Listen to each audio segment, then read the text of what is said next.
You never know who's got $150,000 that they're looking to put on you, because they're not investing necessarily in cannabis. When you're a startup, they're investing in you.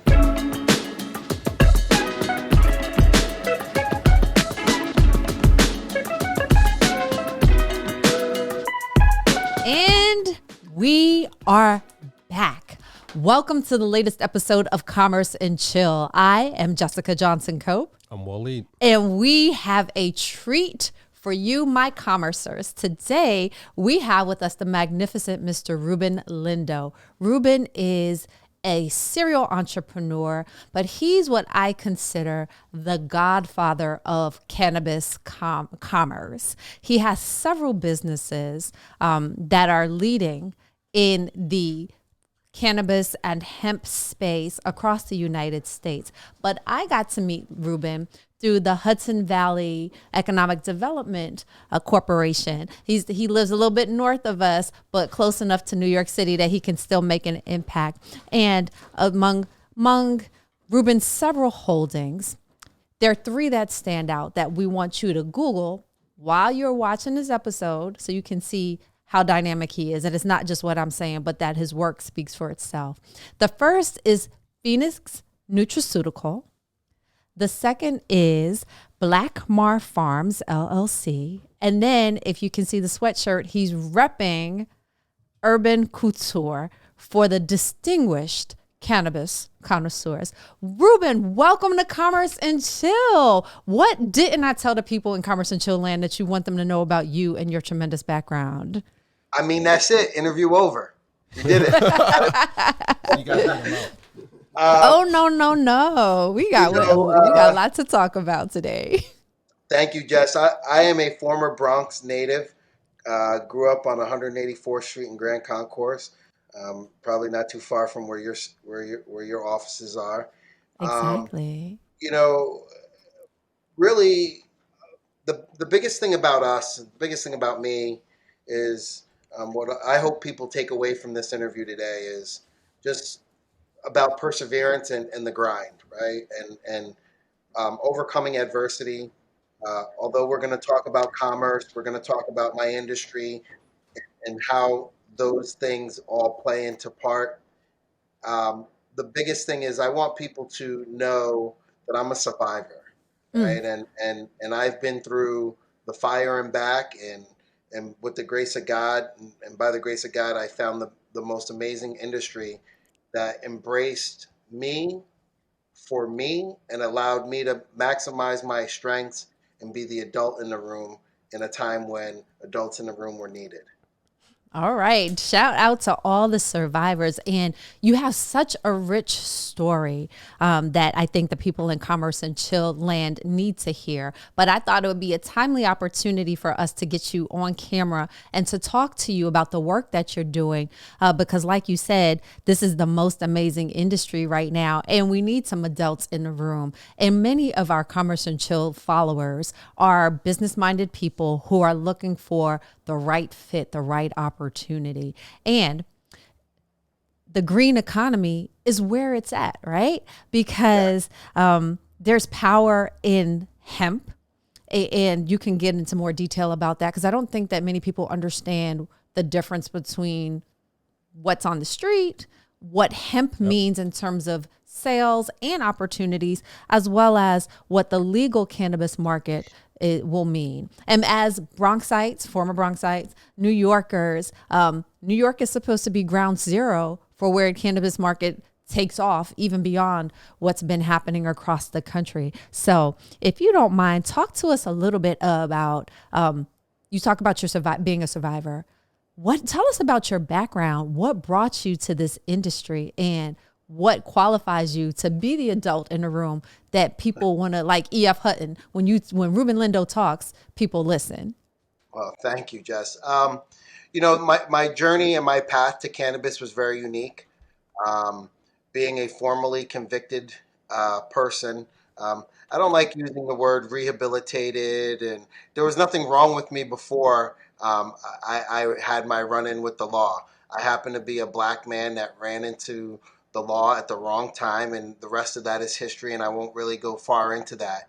But, you know, there's a cause and effect. And I tell people the actions you take in life dictate the life you lead. Right. And I took, I made a few bad choices, right? Ultimately, that led me in a situation that took 8 years to recover. And when I came home from prison, I could not go back and work in my career field as an executive in high technology, right? I couldn't go work in finance and tech. I had to go find something else. So I was working as a construction worker, I was a laborer, I turned into a site super and a project boss. You know, I went the exact opposite route that I thought I would ever go. I went from making, you know, 150,000 a year with a $80,000 a year bonus to making $15 an hour and struggling, right? Right. And having at the time 3 children to provide for, and an ex-wife and another household, right? So I was down to my last $8. My car was repossessed, and this is real talk. This is the perseverance part. Um, we had $8 in the bank. We our vehicle was one of our vehicles was repossessed, and we were about to be evicted from our home. And I said to my wife, I really just need to go have a cigar. And it was, again, the actions you take dictate the life you lead. She said, go ahead and take the last $8. That's how much she cared about me. We actually had $10, and I spent $1.50 to cross the bridge because I refused to go to my normal cigar lounge because I was embarrassed, right? I was ashamed. I was failing in life. I had applied for like 1,300 jobs in the year, turned down on every one of them because of my conviction. And I was on the phone with a gentleman, Leonard Marshall, played for the New York Giants, and we were talking about cannabis. And I walked into this cigar lounge, and the guy I ended up sitting down next to thought I was eavesdropping on his call. He was listening to my call. He heard me say cannabis. Legitimately, the rest is history. Within 7 days, they brought me on as a strategic advisor, and these two guys really took a chance on me. I didn't Mm-hmm. know that much about the industry. I knew the street side of it because who didn't? Mm-hmm. But I didn't know corporate cannabis, and they brought me to Canada. Um, as luck would have it, I had to be in Canada that week anyway, and I went from $8 to making $17,000 a month. Full Wow. disclosure, as a advisor, and then I became a CEO. Their board appointed me CEO because of my leadership and my ability to navigate in big meetings. Mm-hmm. Um, I jumped on a plane, went to California, and we made the announcement that we were moving the company from Canada to California.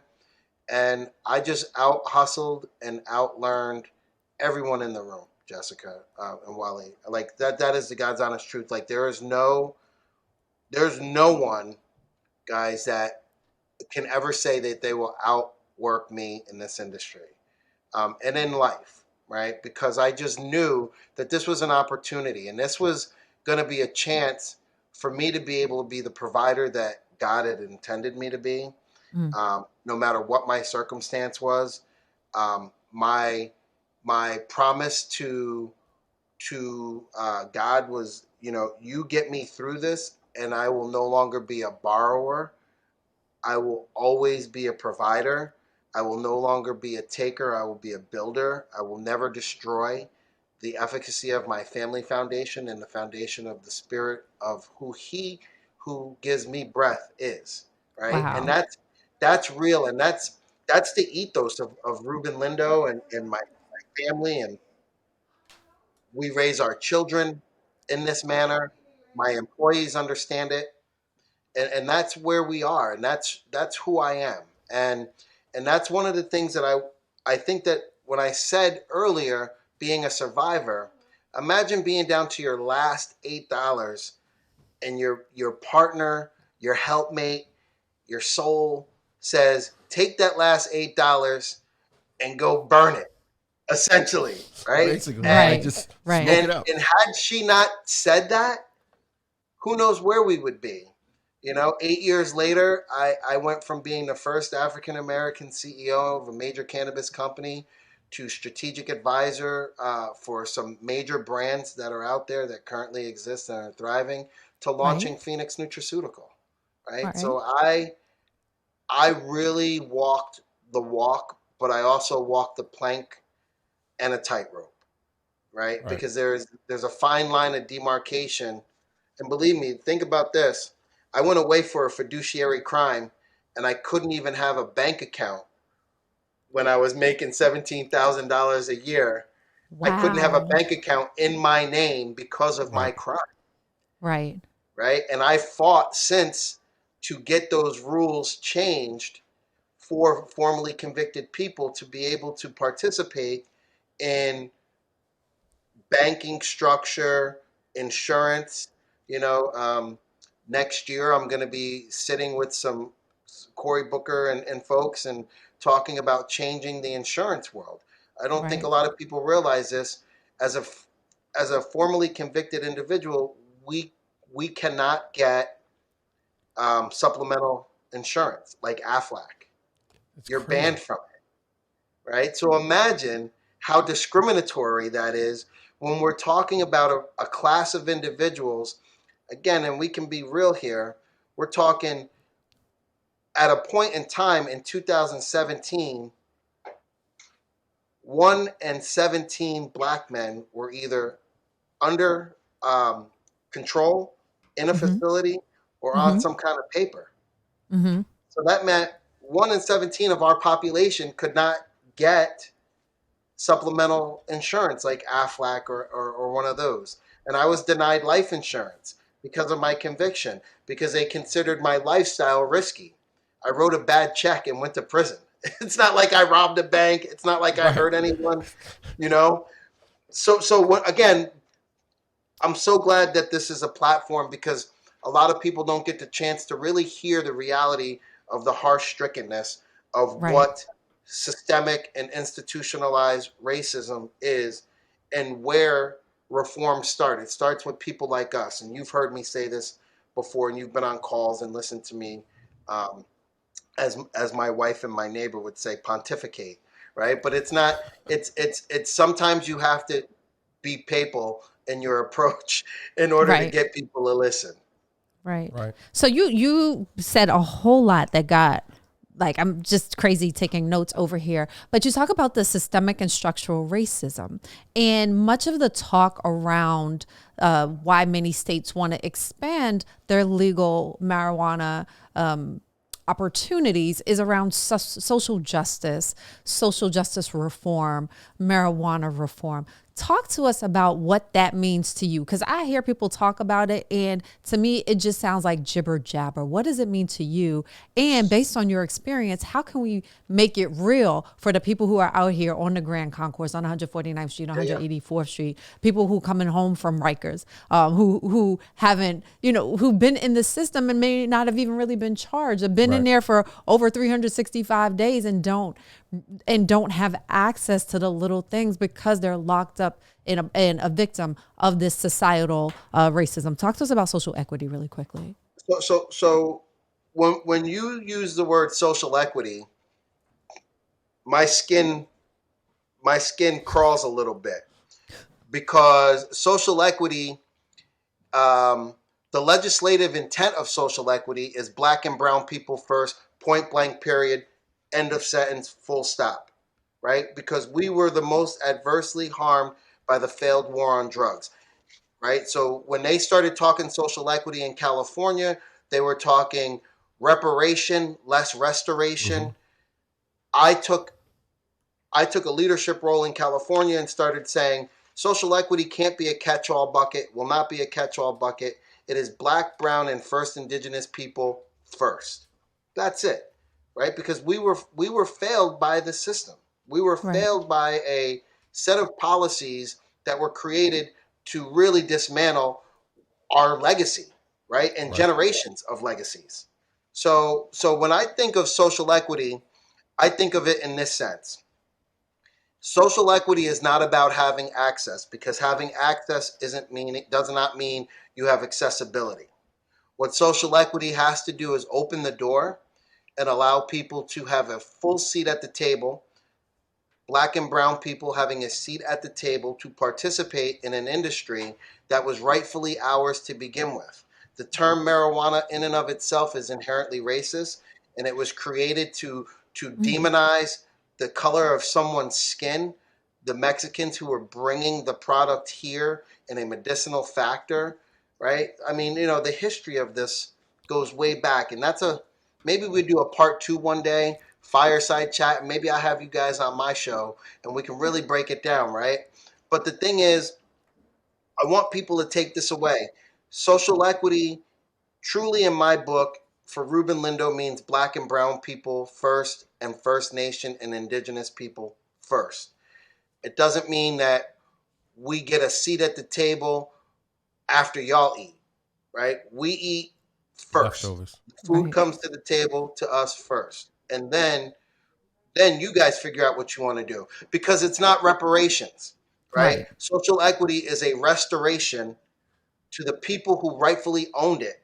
And we paid at a price much more severe than anyone else. We paid with our life and our liberty. Put a price tag on that, and then talk to me. As someone who's been in the system, tell me how much your life is worth. And I will tell you how valuable 1 second of my time is. Because when you're behind the bars, or you're behind that wall, or behind the fence, those days, you're losing precious time.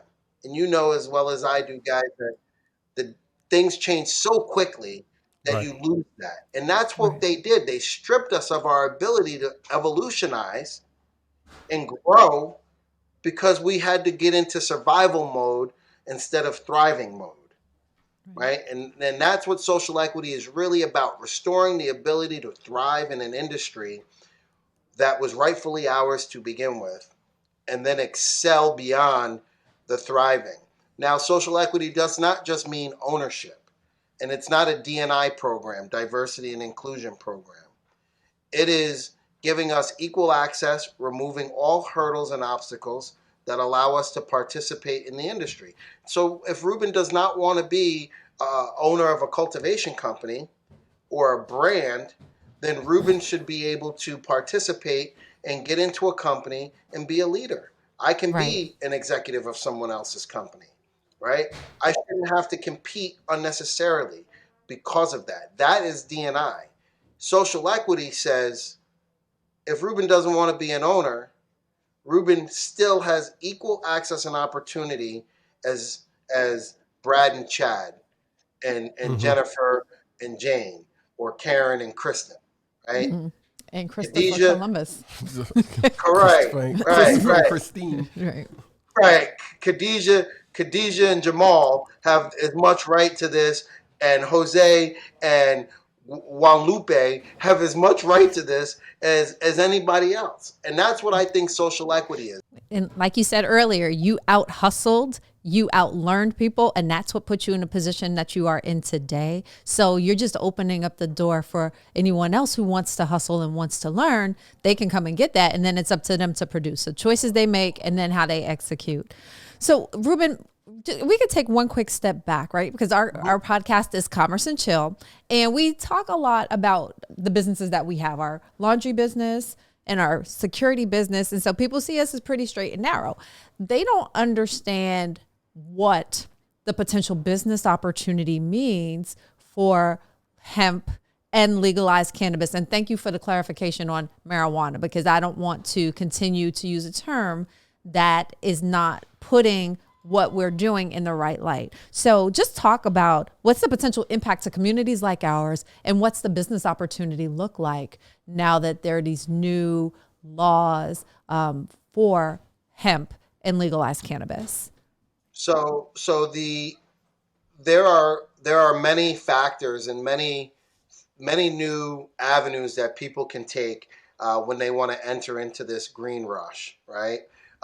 You can be the guy out mining for gold, or you can be the person selling the pickaxes and the shovels, right? The ancillary businesses of this cannabis industry are vast, right? We're building a facility now up in Irving, New York, as you heard me say, and we employ carpenters, So if you have carpentry skills, you can come into the cannabis space and use your carpentry skills. If you have electrician skills, because we use lights and we use a tremendous amount of electricity, plumbers, right? Those are people that don't even touch the plants. Security companies. You and I had a great conversation early on about security, right? There's a need for that. There is a need to have people who do various jobs that are not necessarily plant touching. Because listen, truth be told, more people sold picks and shovels and became millionaires than they did in the gold rush digging and mining for gold. Very few people did. Absolutely. That's true. Everybody That's didn't so find true. gold. They Correct. found gold. They found gold in the storehouse and I not in the ground. want to sell you the tools to go look for it. There you go. I don't care if you find it or not. So what are the go ahead. Go ahead. I'm sorry. Go ahead, Jess. Go ahead, No, Jessica. after you. I want to hear what you got to say. I was going to say, I think that that's one of the other primary pieces of this industry and opportunity, right? Your passion, everything. Like think about what we're doing right now, podcasts. If you have an interest in multimedia, there's room in this new industry for you, right? If you're a writer, there's room in there for you. Web designer, room in there for you. Now let's take it to those who may not have the formal education, right? You may not have a formal education in business and entrepreneurial drive, but you want to run and own a business. Well, guess what? That's what folks like us are doing, right? That's the mentoring program. That's the getting into this, getting your hands dirty. But I tell people all the time, we teach a class called the Hustle Economy in here in New York, and in California, we teach a class called the Gig Economy, right? And since this is commerce and chill, right, that falls right into it. You can turn your passion into profits in this industry, whether you're an artist, a painter, a cleaner. It doesn't matter. From seed to sale, entry to executive, there is a spot for somebody who looks like me in this industry, and that's real. Now, you mentioned the course that you teach, the Hustle Economy and the Gig Economy. I understand that you'll be leading a course at Medgar College. Is that correct? Tell me a little bit more about that. Yeah, so we're working on just finalizing what that is. I was fortunate enough to guest speak and working with Vickiana Reyes and her team and Dr. Z and those folks, and it was tremendous. I love guest lecturing, and we're really trying to figure out what it is. I'm going to be doing a speaking series at Medgar College, less lecture, less formal structured class, but where I'll be dropping into different tracks in the new cannabis, the Medgar Cannabis program, and speaking about this industry to the students, future students, about the industry. And then maybe next year we'll look at me having a formal class, and that class will be very similar to that of the Hustle and Gig Economy, where we're going to teach you entrepreneurial skills that we call transferable skill sets that take you over into transitioning your hustle and your gig and your passion into profits. Awesome. And for those of you who aren't aware, Medgar College is part of the City University of New York, which is one of the largest public city college networks. It is a historically Black college and university at HBCU, and the only HBCU located in New York City. So you see that they're taking leadership in terms of creating this cannabis education tract, and Ruben is going to be one of the key leaders involved with that initiative. So watch what he's doing there. If you're in the area, see if you can get signed up, or if you're not in the area, see if you can connect with somebody here so that you can understand how to transfer some of your skills and your passion to make a profit in this green economy. Cope, what questions do you have for Ruben? First of all, I'm still caught up on, Ruben, you sharing the history and the background and what you went through to get where you are today, because that is so important for people to understand. Just because you make a left turn when you should have made a right turn doesn't mean you just give up. Like, you figure out a new way and you keep pushing forward. But I'm still blown away where you said that someone who's formerly incarcerated cannot bank at a financial institution. Like, I am mesmerized by that. And then when we look back at what's going on, you know, the rate of individuals going back into the system when they get out, if they have all these barriers that are keeping them from making progress, like how can you not bank? Like that is like the craziest I've ever heard in my life. Like I get out and you want to say rehabilitated or whatever term that the politicians or the system wants to use. And I'm not a fan of these labels, but I get out and I'm being a productive member of society and I go get a job that's W-2. I'm not doing anything off the books. And I'm like, hey, I want to go put it in a financial institution. And they say, no, you cannot because you were incarcerated. Like, I have no words for that. Like structural, systemic I get it. racism. Like part of it, listen, the system makes money. We talk about this all the time when we talk about, that's a whole nother episode. This is another episode, but I'm just like, can I sad. speak to something that you said there? Because it's like you, that's what motivated me. I was on parole. Now you'll really enjoy this conversation. I bounced a check. Well, I'm going to get really pissed off again. I do 14 months. I didn't even steal anything. I just bounced a check. I didn't get no money, nothing. Like I paid more money and more time for a bounce check. Like when I think back on it, my arrogance is what landed me where I ended up, and I can kind of laugh about it with y'all.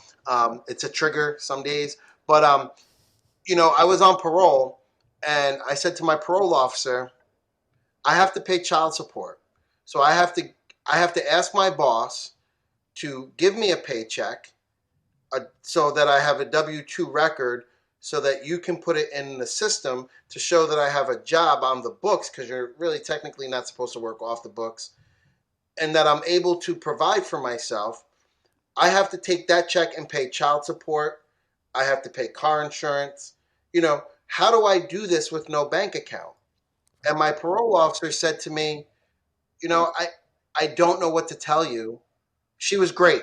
And her last name was Johnson too, by the way, but she was great.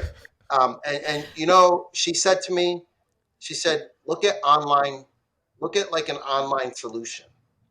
And then I found one of those banks that accepted me. It was an online bank, right? But I say this, that's what inspired me while I was on parole to write the governor and the head of corrections and legislators around the state, sent them letters and said, wasn't this country founded on taxation and representation? I was not allowed to participate in elections and voting for folks, but yet I'm being taxed and paying taxes into a system. I said, I might as well just go to the Hudson River and start throwing tea bags in the water, right? And I wrote this in a letter. And then a couple weeks later, I got a call from, God rest his soul, Maurice Hinchy. Mm-hmm. And Maurice Hinchy and I sat down and had breakfast and we talked. And he said, Ruben, you bring up a really great point. He said, why is it that if you went through the system and you were rehabilitated, why do they continue to put these barriers there? And I said, because that's the only way to ensnare, trap, and account for the reason of recidivism and to keep those recidivist rates high, because prisons have become privatized money generators, whether it's state run or not. It's people, it's profit over people. Yep. Right. And I was fortunate enough to be one of there was about 150 of us parolees that signed this petition and got the state to really look at this. And then we got our right to vote back. And then I got off of parole. But that's one of my most rewarding things, is when I challenged that and I used the words taxation without representation. Sometimes when you use their words against them, it's like when my kids say, your kids, right? You said, right? It opens the door. And look, don't be so upset because of that. We're going to change that. That's what my company is. We didn't get into a lot of that, but Blak Mar and Gridiron and Equator and everything that I do, but really Blak Mar is is the company that we're going to generate the revenue, and we're going to use that revenue to spearhead change.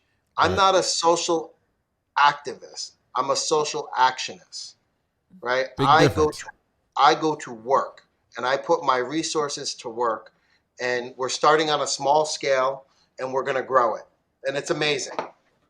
I love the fact that you said you wrote to the governor. Advocacy is one of our cornerstones to business. Like, we believe in advocating for small businesses and for our peers and for the issues that impact us. Can you just let the folks in Commerce and Chill Land know, what do your different businesses do? You mentioned Blak Mar, Equator, Gridiron. Tell us what you do. So Blak Mar Farms is a minority-owned multi-state cultivation company. We have a facility in Michigan that we manage, own, and run. We are looking to expand into New York. We're building and partnering on the program up in Irvine, New York, and we hope to be in a fully licensed facility here in Greene County. We own 14. We have the option on 14 acres in Greene County, which will allow us to build probably a 50,000 square foot cultivation and education center, very much like our model that we're building up in Buffalo.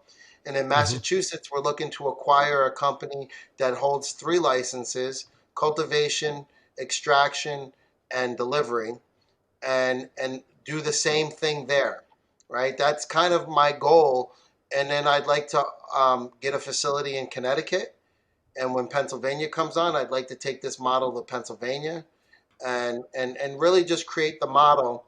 And again, it's people over profits for us, right? I'm gonna make money. I'm gonna do well, but I want to share the distribution of that wealth and knowledge to others, right? And we want to build these centers so that people, one, we're growing quality cannabis. Make no mistake, Herbn Couture is the brand. That's what we will grow. We will grow high-end luxury craft cannabis for the distinguished connoisseurs. But in doing so, we're going to generate the type of revenue that we can pour back into these communities, okay? And those communities, that give back is taking that money and putting it directly into eradicating food deserts, eradicating health deficiencies, right? Looking to create clinics to bring in docs to talk about the number one killer of African American people. We always say it's diabetes, it's heart disease. We know the physical killers, but the number one killer is post-traumatic stress disorder. Number one, right? We have a mental health crisis in the Black community. We've huge. had it for years. And that's what I want to bring in, and that's what we were looking to create. And we're going to create that day one when we open up our facility up in Western New York, and when we have our licensed New York State facility, God willing, in Greene County. It will be the place you go for all things needed. Social services is going to be jealous because we're going to get it done. So if you need to come in there and get some food and get money, you're going to come in our program, and we're going to not only teach you how to farm and make your food, but we're going to feed you. We're going to feed your family, and you're going to get the health and the things that you need, because that's what's important. So that's Blak Mar Farms. Phoenix Nutraceutical is our CBD hemp research and development company. That was my first baby. I created that company while sitting at the Pacific Rim Hotel in Vancouver, Canada. And it was really like the mountains were rising out of the ruins, and it represented Ruben Lindo rising in this industry out of despair. $8, right? And I've grown it into this little conglomerate. And that company, we started doing research and development on 3 things: healthcare, construction, and sustainability. And when we started looking at healthcare, my daughter got sick in Canada, and I started creating products. So we have 31 products in the CBD world, and we're not like your typical CBD smoke get high company, right? Or smoke feel good company. We have hair care and skincare products, under our brand, and I have one on my desk. It's called Amina2, and you can find this online on the Phoenix Nutraceutical website. Does it We do have anything for gray hair, Ruben? so Because if believe it it or does, not, send me a gallon of it. I'm gonna get to that, man. Nah, let it go, bro. You look great. You Listen, look I'll rub great. that hemp oil all over me if it get rid of this gray hair. I'll talk about that in a second, but it looks great, man. Um, we have another line called Blitz, which is our sports performance line, Mm-hmm. and wellness. So we have beauty and wellness, and we have health and sports wellness. And in the Blitz line, we have capsules, tinctures, gummies, but we have our relief rub, which is a recovery pain relief rub that really works. And we have the endorsement of local orthopedic surgeons who have used it, and they recommend it to their clients and patients. We have chiropractors all over the United States that are recommending it to their clients. And it's the product that I created with athletes in mind. And the tagline of our company is Phoenix Nutraceutical, by athletes for everyone. Because, when my mother was alive, I said, if I can make a product that my 18-year-old daughter can embrace in skincare, and my 74-year-old mother can throw on and use, then I'm ahead of the game, right? I'm covering the whole house. And my wife started using the products. Her girlfriend started using the products. My employees use the products, and I knew we were on to something. We have Waleed Pet Care under Phoenix Nutraceutical as well in the CBD line, and that is pet care products. We have tinctures and dog treats, but you can also give the dog treat to a cat. You just cut it in half. And So and my you dog know, and cat can get high too, with me. yeah, No, but it's crazy. It does. They don't get high. I Animals. know. I just couldn't resist that. It's I like, know. Listen, like I we used to had say that all the time. Go we ahead. had this we had a field trip. Like we have a small media team, and they opened this CBD shop not too far away from where we were working out of in Brooklyn. And they would pass it every time coming to the office on the train. And we were like, yo, one day we need to go there and just figure it out. So like all 6 of us went in there. We looked probably shady as hell. And we're just like, hey, how you doing? Like, tell us about, like, we want to understand what CBD is. And they're like, oh, we got drops, we got gummies. They're giving us samples. By the time we all left, we were the most mellow people in the neighborhood. Like, it's like this calming effect. Like, all your stress goes away. I was like, hey, this stuff is pretty good. Like, I can't complain at all about it. It actually, it's amazing. It's not a wonder drug, because it's been here for so long, and hemp is amazing. But in our company, we also have the construction division where we started researching using hemp, as a construction product, Mm-hmm. and making hemp fiberboard and hemp concrete. We have hemp fiberboard on the building here in the village of Saugerties that we used to occupy. We've moved since. But the R value of that hemp was like 24, 25. When we put it on the building, it kept the building cool in the summertime, and it kept the building warm in the winter, right? It retained the heat. And the beautiful thing about hemp as a construction product is, the bioavailability of it and degradability of it is 6 months. You put it, it's regenerative principles. You put it in dirt, and in 6 months it's gone, right, when you bury it. But it's also revitalized that plot in that area of earth, because it re-energizes and brings back the nutrients. I actually use as grass filler. I'm going to give away my secret of how I got my lawn so green this year. I didn't Uh-oh. use Miracle and Monsanto. I shredded hemp leaves and put it in a compost, and I put that down in the spring, and then about halfway through the summer, I put it down again with grass seed, and boy, my lawn was green as green, right? So I get it, right? I know that it works. And then Right.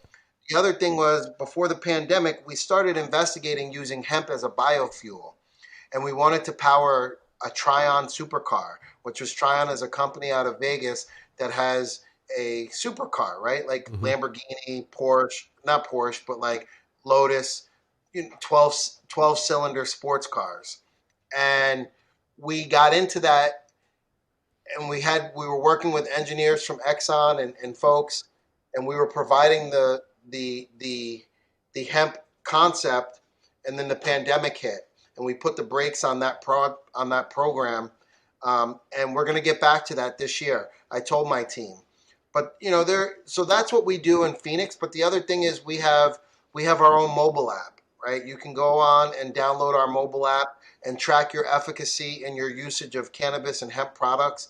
And we're going to marry that to wearable devices this year. So your Awesome. Apple Watch will be able to track the efficacy and the effectiveness of using hemp or cannabis as a way to treat whatever you're going through, right? Right. Using wearables. Like we're so next level when it comes to putting these programs together, because I envision this stuff and then I bring it to my team and my team makes it happen.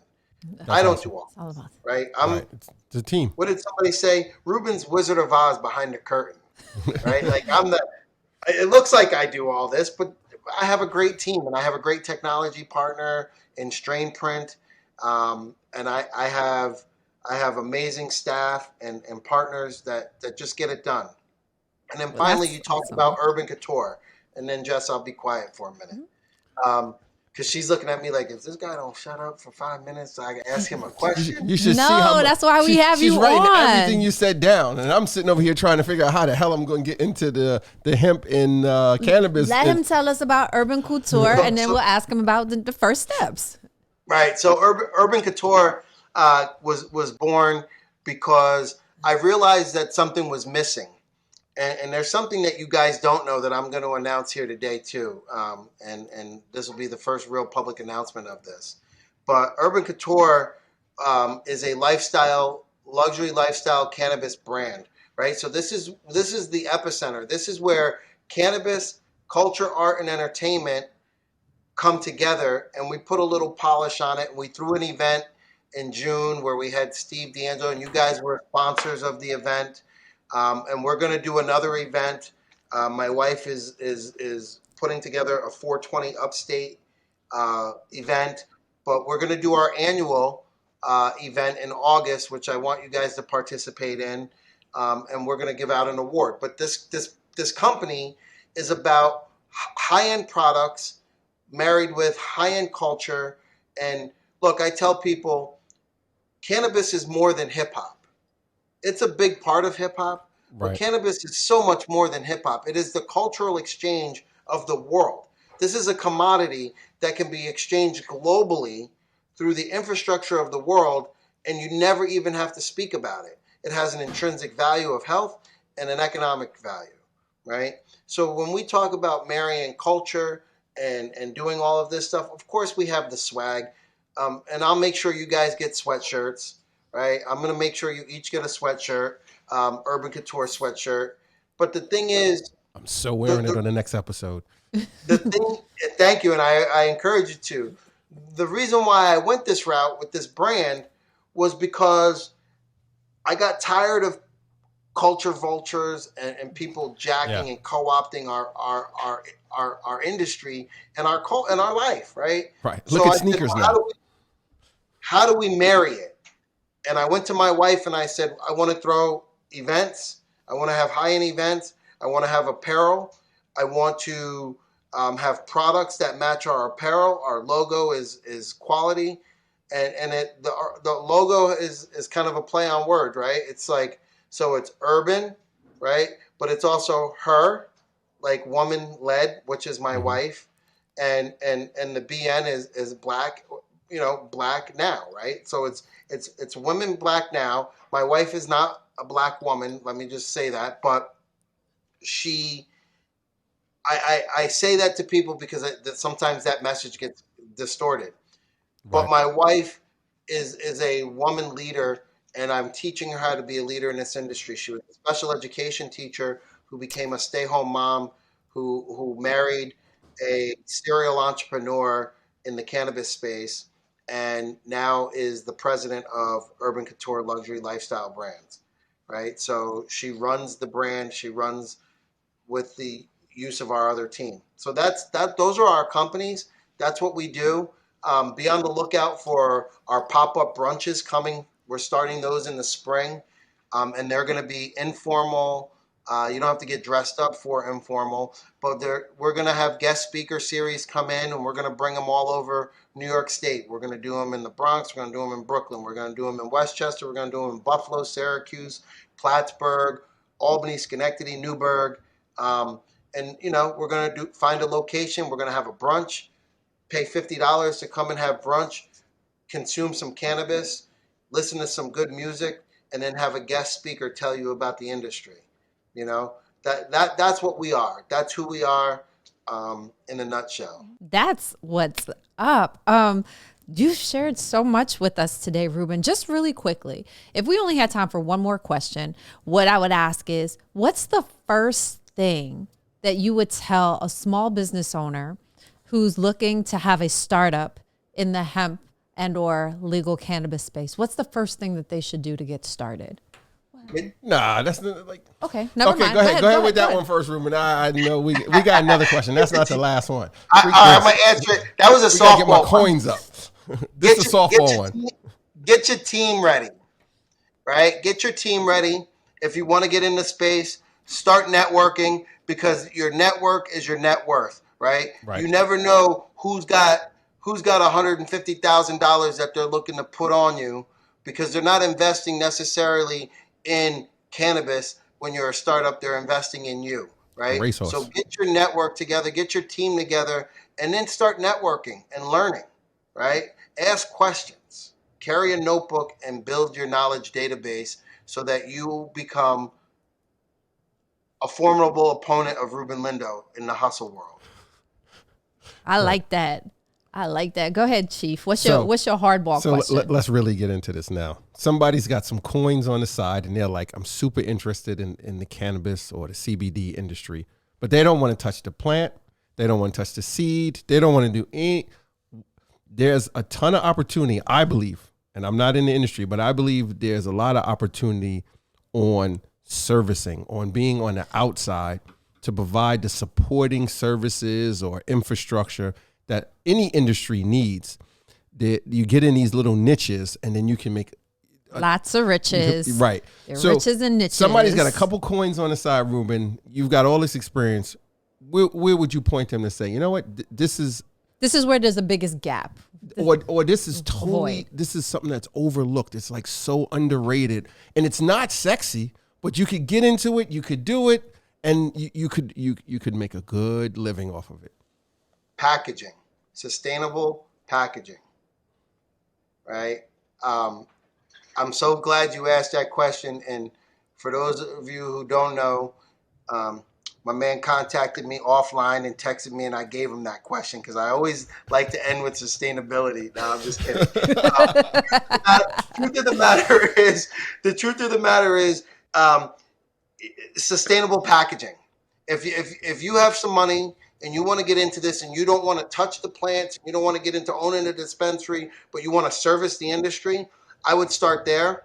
And then there's one other piece of it that I would say is a huge gap and void that we have in this industry, and that's the communications piece, right? That's interesting. It's create the company that can communicate for folks like me and send the messaging out. Because you know what? If this industry is made up of us, and let's be real, like we all talk a little bit differently than one another, right? And I'm not going to go too far into that, but I have, my cousins who always say, you speak the Queen's English, right? And we're out here and I taught my wife something. I said, I got a code switch. My wife had no idea what that meant. And I taught her, and she said, well, why when you talk to this one, you talk this way? And when you talk, she goes, why can't you? And I said, because the messaging is different. Yep. And the message may be the same, but the way you reach is different, and it's code switching. And I'm so sad that we do this unintentionally, but that was a survival mode for me, being brought upstate at the age of 5 or 6, upstate, where I spoke with a Dominican accent and did all that and was black, right, essentially. But so communication is key. And if you are a good communicator and you can work with these brands, there are so many brands out there that I would love to see come into this marketplace and bring all that knowledge.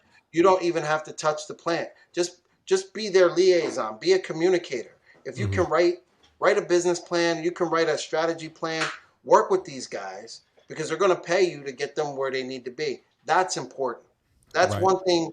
That's another piece. But man, damn it, if I had to do it all over again, I would start a printing company, and I would be printing material and packages in this industry, packaging for cannabis. That is where it is at. Absolutely. I'm making my notes, and now I'm going to go check my portfolio, see how much I could liquidate if the stock market goes back up in early next week, and we figure out some sustainable packaging. I mean, because real talk is when I talk to people that are interested in getting into this space, they complain about not being able to get money, not being able to be banked. But I know that a lot of affluent people, a lot of big brands, a lot of global corporations are investing in cannabis commerce. And we just need to figure out how we get our piece of the pie, because I don't think they're giving up any of the pie anytime soon. And we need to figure out how we emulate with our skill sets, with our teams, and make as big an impact as we can while we can. Sounds like you need to create a cannabis funding company. I hear it now, and I feel it. And then they can come to you and get the capital, the resources, the connections. Cannabis capital. There you go. Wait, is there such a company, Ruben? Well, there's companies like that out there, and I will tell you, that's something that we should really have a conversation about as Black business owners. You being in the traditional space and me being in the legacy and non-traditional cannabis industry, but there's something really powerful there that you guys just hit on, and it's so, dare I say, cute to watch you guys interact and bounce these things off of one another. Remind me of my own self when I get at home and I'm like, babe, what do you think about this? And the first thing my wife always says is, how much money do you think it's gonna cost? Like, she never says no because she knows I'm gonna Starts go out doing the and calculations, right? Then we bust out a post-it stack, and like usually our living room's got post-its all over the wall. We're trying to figure out, all right, if you do this process, we do this. So we're on the same page. You got whiteboards. We actually write on the glass in here. On the other side of the wall, we got a whole glass that's the size of the wall with dry erase on it and post-it notes, just as in terms of what the next opportunity is going to be. So I definitely think we need to chop it up. Either we come up to Greene County, we come up to Saugerties, which are like funding is super important for me. We're going to get together anyway because it's long overdue, and now things are starting to slow down with this virus. But one thing that I just wanted to announce is we are in South Africa. We have a partner in South Africa. We're doing a project right now through Blak Mar Farms in South Africa with Darren Hickman and Afro Helios. We are really groundbreaking. It's the first time that there are two Black businessmen in post-apartheid Africa in a highly politicized and legal industry that are coming together to do this, educate and exchange culture. And we have a German. Now imagine this. We have a German company partner that we will be providing cannabis to from below the equator to post-apartheid Germany. Like, I get goosebumps thinking about it. There's a lot more to come. Check out Honeysuckle Magazine. We're featured in Honeysuckle Magazine this February for Black History Month. It's Wiz Khalifa on the cover. I couldn't beat Wiz out on the cover. I tried. They made a bad choice. No, that's all right. That was a bad choice. You know what they say? If you want to hide something from people, you put it inside. So the money is really inside. No disrespect to Wiz Khalifa, but if we want to find out how we're going to capitalize on the green economy and learn the wisdom from leaders, I mean, just like I said, the millionaire mentor for the green space is Ruben Lindo. So I'm sold. Get like Honeysuckle Magazine and crack it open. See what Ruben has to say. Replay this episode and hit us up in the comments and the DMs and let us know when you want us to have Ruben back on. Send us any questions you have for him and we'll figure out a way to get him back because we know we just gave you the tip of the iceberg of what it means to have legal cannabis opportunities for small businesses and how you can potentially capitalize on that. But Ruben, I really appreciate your taking the time to talk to us today. Chief, I'm not trying to cut you off. Did you have something else you wanted to say? Well, one, I'm going to invest in some cannabis so I can get some additional income and get you some new headphones. Two, Ruben, what if someone wants to get more information about cannabis, CBD, what's the best way for someone to reach out to you to sign up for the hustle class or the hustle whatever economy? The best way to get in touch with me is through LinkedIn at Ruben Lindo and LinkedIn. And if you don't have LinkedIn and you have Instagram, it's Ruben Lindo, Ruben J Lindo on Instagram.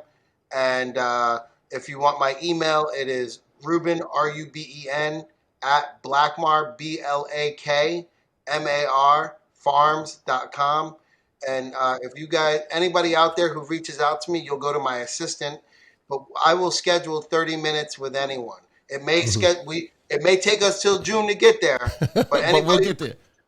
Look, man, that's my obligation, man. Like one thing that I promised my mother I would do before she died, and this is God's honest truth, was take this knowledge and information and spread it. Right? It ain't no good if I'm holding on to it. Jackie Robinson said, I only kicked the door open. The rest of y'all got to come and play. Exactly. You got to come and play. And that's what I'm doing. I'm the Jackie Robinson of this shit. So thank you guys for having me.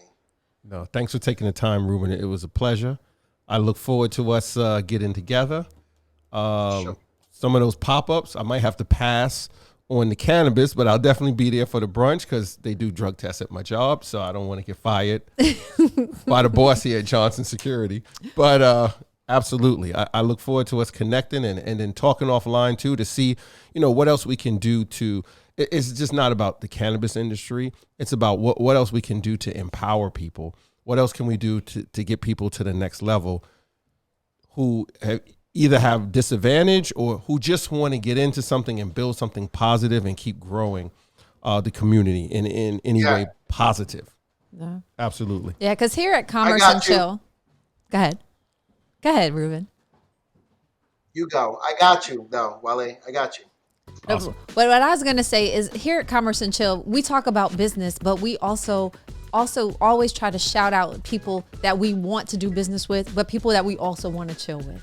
Right? Because you should be passionate about what you do, where you spend your time, because you can't get that time back. There's no price you can pay on your time. And why not do business with other people who are passionate, who are intelligent, who are driven, like Mr. Ruben J. Lindo, the $1 million mentor in the green space. Follow him, connect with him, yo, and come back for the next episode of Commerce and Chill, where we can just share more love with you, because we're doing this from our hearts. We're not doing this for the likes.